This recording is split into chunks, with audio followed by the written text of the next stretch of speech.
So previously we've learned that DNA is kind of the storehouse of genetic information in the cell, and that the stored information can be passed on to new cells as DNA undergoes replication. Now, in this section, what we're going to look at is how the information stored in the DNA is expressed within the cell. And we talk about things being expressed within the cell. What we're really talking about here is how can we make proteins? Now, so when we talk about the process of expression, it's so well established that it's really called the central dogma of biology. And a dogma is just a principle. Okay, so the accepted dogma or principle basically says that genetic information contained in the DNA molecules is transferred to RNA molecules. Okay, so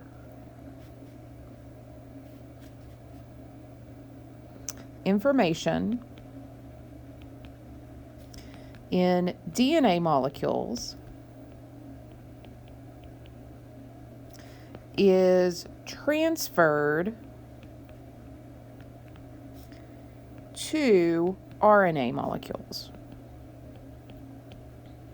Now, that transferred information of the RNA molecule is then expressed in the structure of the synthesized proteins.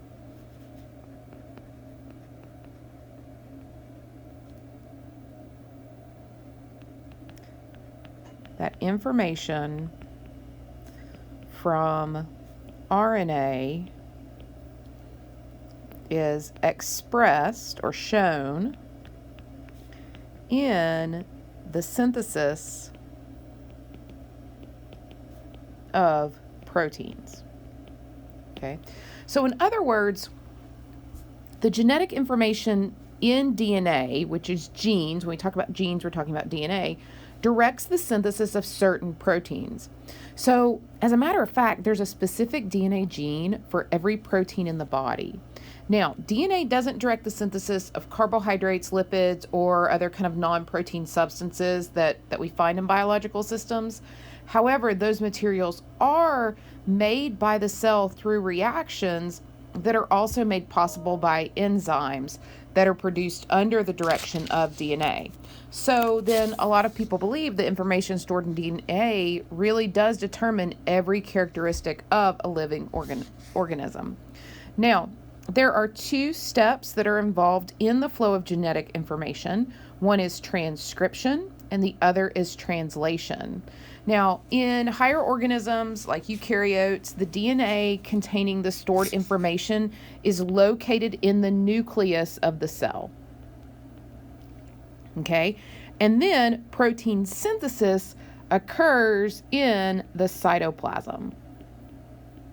Okay, so when we look at this particular diagram here, we've already talked about DNA replication. How does DNA, when we need more DNA, how do we make more DNA, right? We've already talked about that.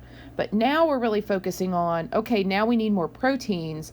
How do we come over here and make more proteins? And so the first step is transcription, where DNA is transcribed into RNA. And then we have translation, where RNA is then translated into protein components. Okay, so the way that I like to think about this is when you're transcribing something, it's like you're copying. Okay, so when I think about things that are transcribed, I think about things that are copied.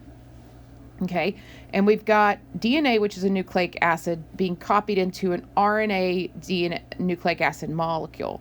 So both of these are nucleic. Let's pretend like I can spell nucleic acids. Let's just say nucleic acid, and that's a nucleic acid. There we go. So both of those are nucleic acids. But now we've got to go to a different one of the biomolecules, so a different family. So if you remember, we had 4 families of biomolecules. We had lipids, we had carbohydrates, we had proteins, and nucleic acids. So now we've got to go to something different. Now we're over here in a different family here. And so when you're translating from one language to another language, that's called translation. And so I like to think about translation here as going from one of the 4 biomolecule families to a new biomolecule family. Okay, and so that's how I personally try to keep these two separate. But I also want to give you some words for this. So transcription is the transfer of genetic material from a DNA molecule to a messenger RNA. Okay. And then translation is the conversion of the code carried by messenger RNA into an amino acid sequence of proteins. Okay. Now, the messenger RNA is what carries the information or the message from the nucleus to the site of protein synthesis. So mRNA carries the information from the nucleus to the cytoplasm.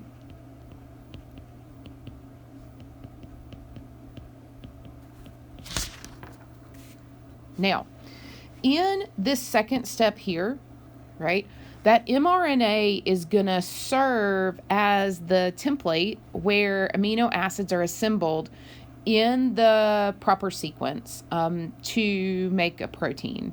Now, this takes place when a code carried by mRNA is translated into the amino acid sequence. And that translation, so we're being carried by mRNA, right? But the translation here is happening with tRNA, okay? So what that means then is, right, there's a word-for-word translation from mRNA to tRNA. So that means that each word in the mRNA language has a corresponding word in the amino acid language of tRNA. So each word in the mRNA language has a corresponding word in the amino acid language of tRNA. And so that communicative relationship between mRNA nucleotides and amino acids is called the genetic code, and we are going to get to that. So let's talk about transcription first. So in transcription, right, the DNA double helix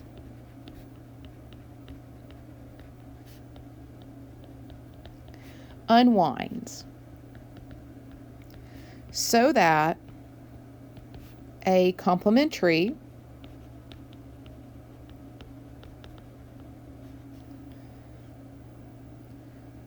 copy can be made from one strand.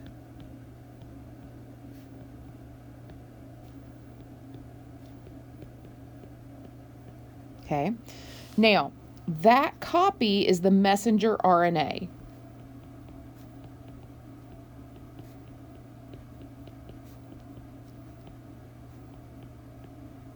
And that mRNA is the single-stranded piece of RNA that contains the bases complementary to the original DNA strand. Now, this gene copying is catalyzed by the protein RNA polymerase.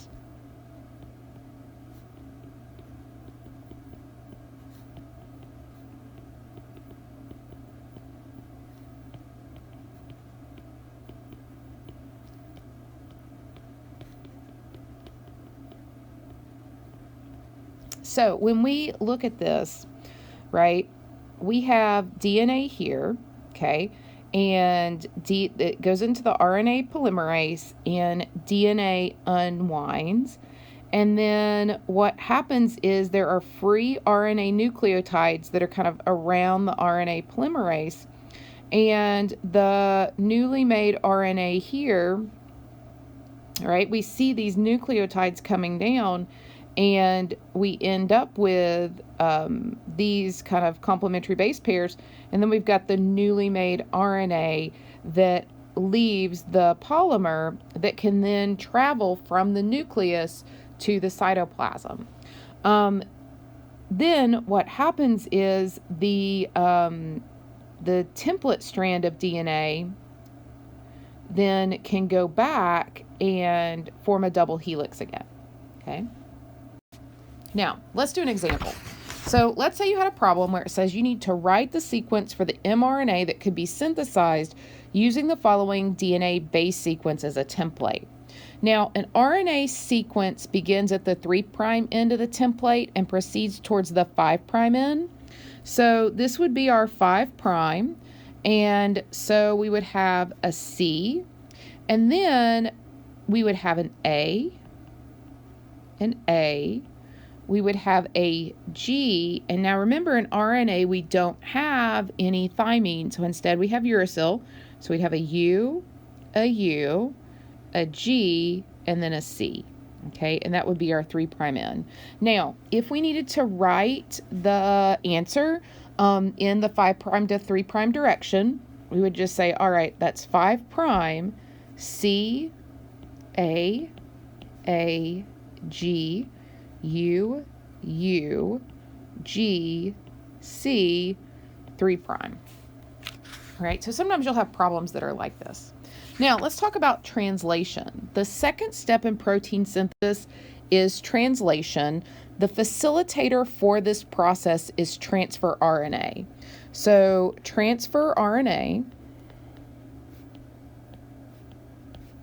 is the facilitator for this protein synthesis.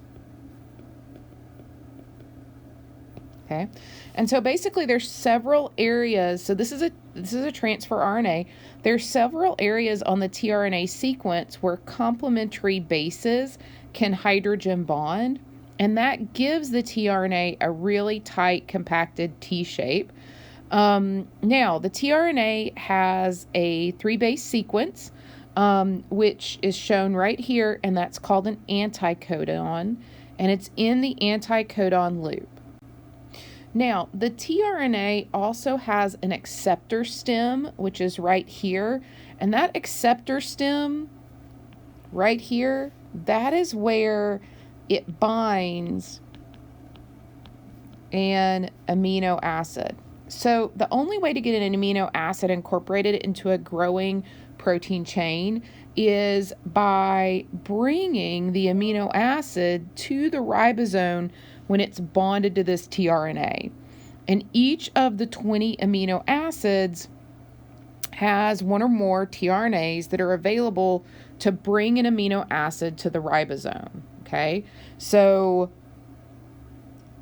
tRNA brings amino acids to the ribosome, right, to synthesize proteins.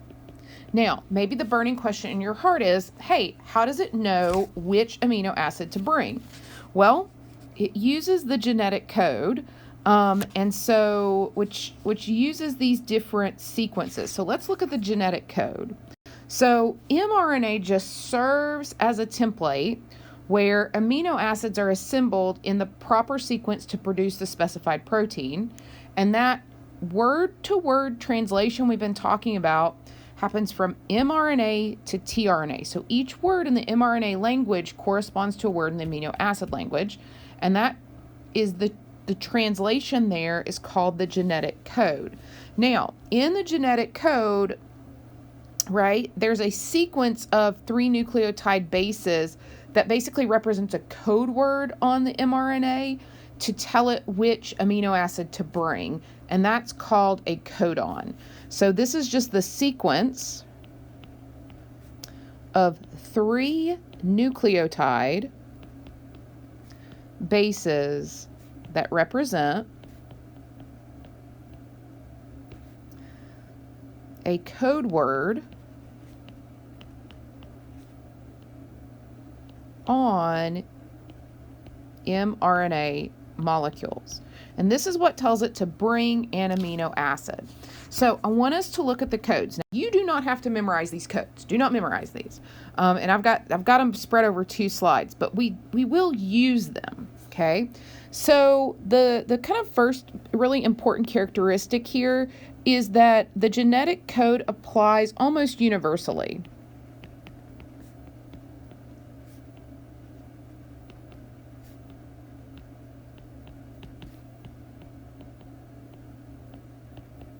Right?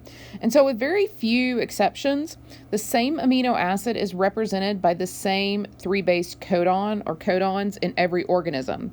This means that if, for example, during a human protein synthesis, we need an alanine, then these are the codons that can bring alanine. But we also could see these codons in different species when they also need alanine.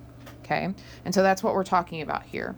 Now, another kind of interesting feature of the generic code is that most of the amino acids are represented by more than one codon. So when we look at this, if during the synthesis of protein it needs alanine, any 4 of these can signal that, hey, we need that alanine molecule. Now, only methionine and tryptophan are represented with single codons, and those are in the next table on the next page. Now, leucine, serine, and arginine are the ones that have the most codons. So they each have 6 codons that can signal for them. And then the remaining amino acids are each coded for at least 2 codons. Even though amino acids are represented by more than one codon, it is significant that the reverse is not true. No single codon will represent more than one amino acid. So what this means is you can summon glutamine with CAA and CAG, but CAG will only summon glutamine. It will not summon any other amino acids. So each 3-base codon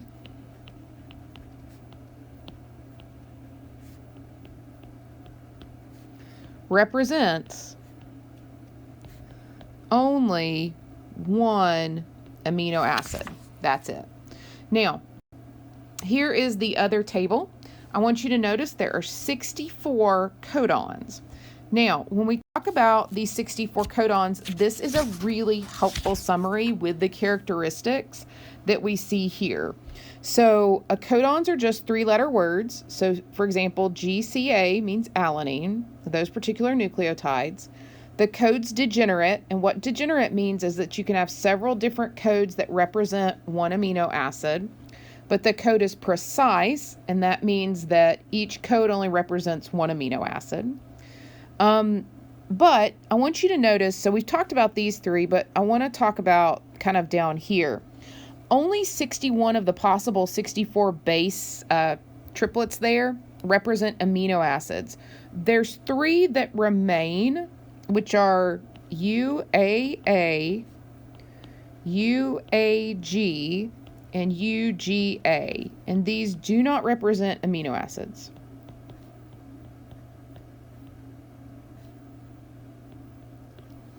Right? So what they do is they're signals for chain termination. So these are chain termination codes. And what they do is they tell the protein synthesizing process when the primary structure of the synthesized protein is complete and it's time to stop adding amino acids to the chain. So they're kind of like the stop sign. The presence of stop signals in the code implies that you need a start signal. And there's only one kind of start signal, which is called an initiation, that's coded there, and it's AUG, which is methionine. AUG functions as an initiation code only when it occurs as the first codon of a sequence. And when that happens, protein synthesis then begins at that point. And then the other kind of summary here, which is helpful, is it says the code is almost universal, which means that, for example, GCA would equal alanine in all organisms. Okay. Now, So at this point, we have become familiar with the molecules that participate in protein synthesis and the genetic code. And so now we're going to look at the actual process by which the polypeptide chains are assembled. So there are three major stages that we're going to look at, which are initiation of the polypeptide chain, elongation of the chain, and termination of the completed polypeptide chain. Now, this occurs in a ribosome, and a ribosome has two subunits. So when we're talking about a ribosome, we've got two subunits, and they are described as the large subunit and the small subunit.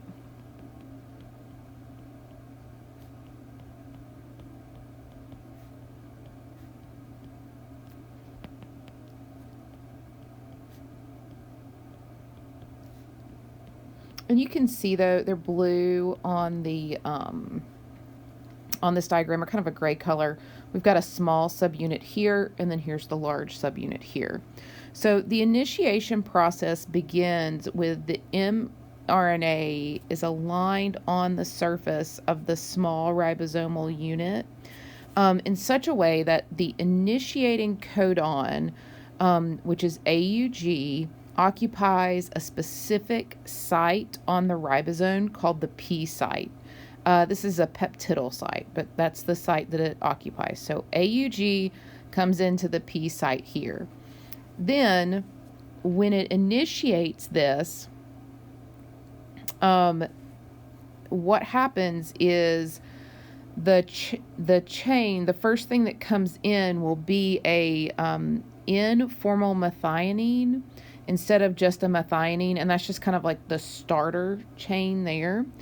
And then next, what happens is that the tRNA molecule with its attached F-methionine binds to the codon through hydrogen bonds. So these are little hydrogen bonds. And so we're binding to the codon through those. And then the resulting complex, which is here, binds then to the large ribosomal subunit to form a unit called the initiation complex. So this whole unit here is the initiation complex.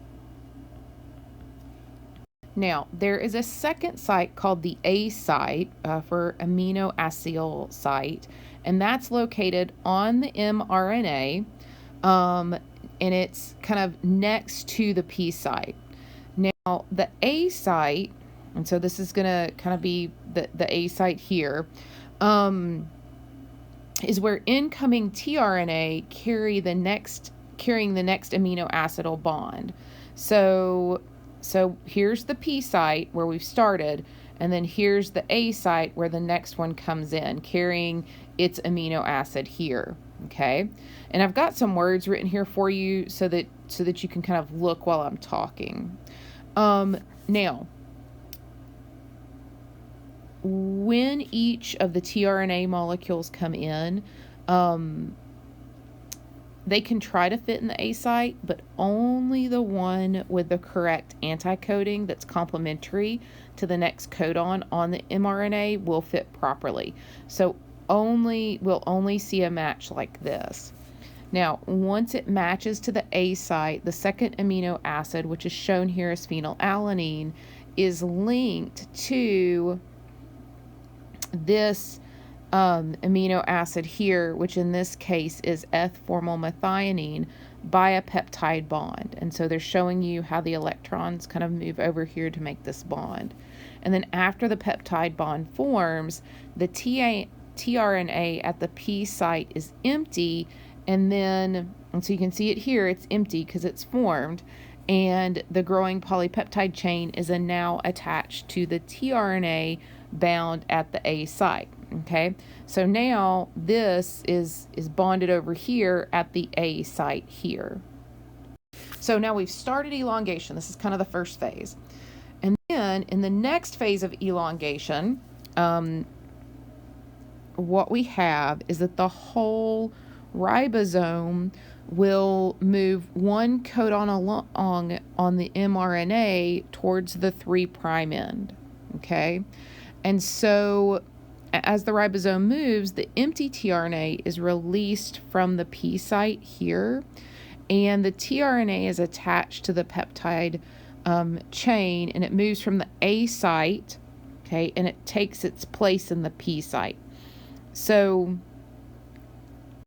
if you kind of follow along here, this is what we started with, and so this was now in the P site, and this is the one that's coming along next, which is valine, okay? And you have peptidyl transferase, and so that causes this reaction where the phenylalanine then sticks to the valine, so you form a bond there. So now you have this little chain of valine, phenylalanine, and then that starter methionine. And so then what happens is this site here, right, will then leave. And so now that's the empty tRNA, and it floats away. And then the U's shift down here, so they're out here. And then what happens is these shift over to the P site, and now they're here, okay? And so we're building this peptide, and then it starts again. A serine comes in, and then there's another peptidyl transferase, and valine is attached to the serine, and then this group will shift to the P site, and then another one will come in, and then we just keep growing our peptide chain up here, and then the RNA just goes out of the ribosome. Now, this just continues until our peptide is synthesized, and then once the peptide is synthesized, the third step is termination. So when we talk about the termination here, basically you have a termination factor, which is a specific protein that binds to the stop codon.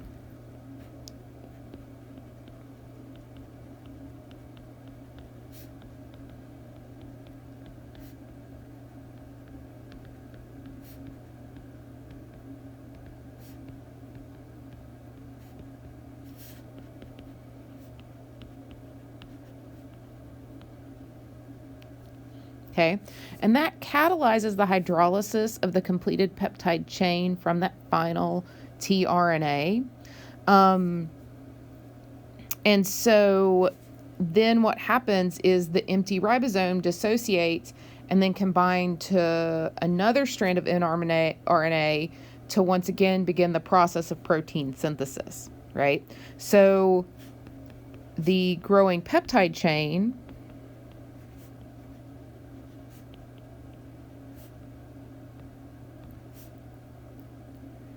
extends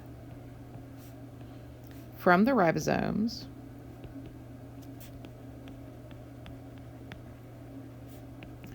into the cellular cytoplasm. Okay, and then they go forth and they fold, and they have these three-dimensional and secondary and tertiary configurations, and they go off and do things that proteins are supposed to do, okay? And then the ribosome will continue to make other proteins. So that is how we make proteins. Now, sometimes there can be changes in the sequence of DNA, and that's called a mutation. So a mutation is just any change resulting in an incorrect base sequence on DNA. Now, this can occur naturally during DNA replication or can be induced by environmental factors. So it can occur naturally or be induced by environmental factors. Right? And so some environmental factors, when we talk about this, is that could be like repeated exposure to ionizing radiation. So like if you're exposed to X-rays or UV light, right? Or gamma rays, as far as radiation is concerned, those can cause a mutation in your DNA. You can also come in contact with a mutagen. A mutagen is just a chemical that induces mutations by reacting with DNA. Okay. And some mutations might be beneficial to an organism by making it more capable of surviving in its environment. But some can also be lethal or can produce genetic diseases. And those include things like cancer and so on. So this for us ends chapter 21. We will look at just a little bit of chapter 22, and then we will finish up the class. As always, if you have any questions, please feel free to stop by my office.